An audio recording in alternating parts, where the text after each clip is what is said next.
আওয়ামী লীগ আমলে ফিলিস্তিনি শিক্ষার্থীদের বৃত্তি দেওয়ার নামে কাতার সরকারের কাছে বছরে $30 লাখ চেয়েছিলেন সাবেক শিক্ষামন্ত্রী দীপু মনি।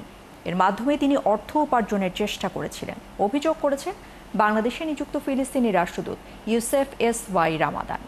সাবেক শিক্ষামন্ত্রী দীপু মনির দুর্নীতির চিত্র তুলে ধরে তিনি বলেন, ফিলিস্তিনি মেয়েরা বিক্রির জন্য নয়। ঢাকায় ফিলিস্তিন দূতাবাসে এক সংবাদ সম্মেলনে এসব কথা বলেন দেশটির রাষ্ট্রদূত। আফসানা শাওন জানাচ্ছেন বিস্তারিত। ফ্যালকন অ্যালুমিনিয়াম মাল্টিলেয়ার অ্যানোডাইজড হওয়ায় সম্পূর্ণ scratch proof. Falcon aluminium. Our girls is not for sales to anyone. This should be clear. এই ক্ষোভের কারণ জানাতেই দূতাবাসে সাংবাদিকদের ডাকেন ফিলিস্তিনি রাষ্ট্রদূত ইউসেফ এস.ওয়াই রামাদান। জানান 2023 সালে 500 ফিলিস্তিনি শিক্ষার্থীকে বৃত্তি দেওয়ার প্রস্তাব দেয় এশিয়ান ইউনিভার্সিটি ফর ওমেন। পরে তদন্ত করে দেখা যায় বৃত্তির নামে বিদেশি সহায়তা আদায় এবং বিভিন্ন উৎস থেকে অর্থ উপার্জনের চেষ্টা করেছে প্রতিষ্ঠানটি। তাতে সরাসরি সম্পৃক্ত ছিলেন সাবেক শিক্ষামন্ত্রী দীপু মনি। এমনকি বিশ্ববিদ্যালয়ের ট্রাস্টি বোর্ডের সদস্যও ছিলেন তিনি। So we start digging and investigating. And then we discover the whole process.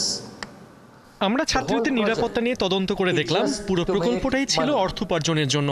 কাতারের প্রধানমন্ত্রীকে সাবেক শিক্ষামন্ত্রী দীপু মনির পাঠানো চিঠিতে 200 ফিলিস্তিনি ছাত্রীর জন্য বছরে $30 লাখ করে চাওয়া হয়। এর মেয়াদ ধরা হয় 5 বছর। এই প্রস্তাবে কাতার রাজিও হয়, কিন্তু আমরা পরে কাতারের সাথে যোগাযোগ করে প্রক্রিয়াটা বন্ধ করে দেই। A letter was sent to the from Dr. Deepu Moni. At that time she was the Minister of Education. রাষ্ট্রদূত বলেন, এশিয়ান ইউনিভার্সিটি ফর ওমেনের আচার্য চেরি ব্লেয়ার সাবেক ব্রিটিশ প্রধানমন্ত্রী টনি ব্লেয়ারের স্ত্রী। টনি ব্লেয়ারের বিরুদ্ধে ফিলিস্তিনে জাতিগত নিধন পরিকল্পনাকে সরাসরি সমর্থন দেওয়ার অভিযোগ রয়েছে। ব্লেয়ার ফ্যামিলি ফিলিস্তিনের জাতিগত নিধনকে সমর্থনের জন্য আমাদের পররাষ্ট্র মন্ত্রণালয় থেকে আনুষ্ঠানিকভাবে টনি ব্লেয়ারের বিরুদ্ধে নিন্দা জানানো হয়। বিশ্ববিদ্যালয়ের প্রতিষ্ঠাতার সাথে আমাদের শিক্ষামন্ত্রী বৈঠক করেন চেরি ব্লেয়ারের চাপে। এমনকি ছাত্রীদের পাঠাতে ফিলিস্তিনের প্রধানমন্ত্রীকেও চাপ দেওয়া হয়, কিন্তু তারা এসব প্রস্তাব নাকচ করে দেন।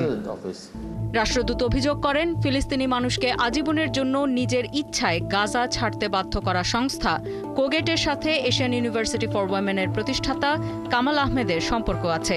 কাজেই এই ছাত্রীরা আর কখনোই ফিলিস্তিনে ফিরতে পারবে না বলেও আশঙ্কা ছিল তাদের।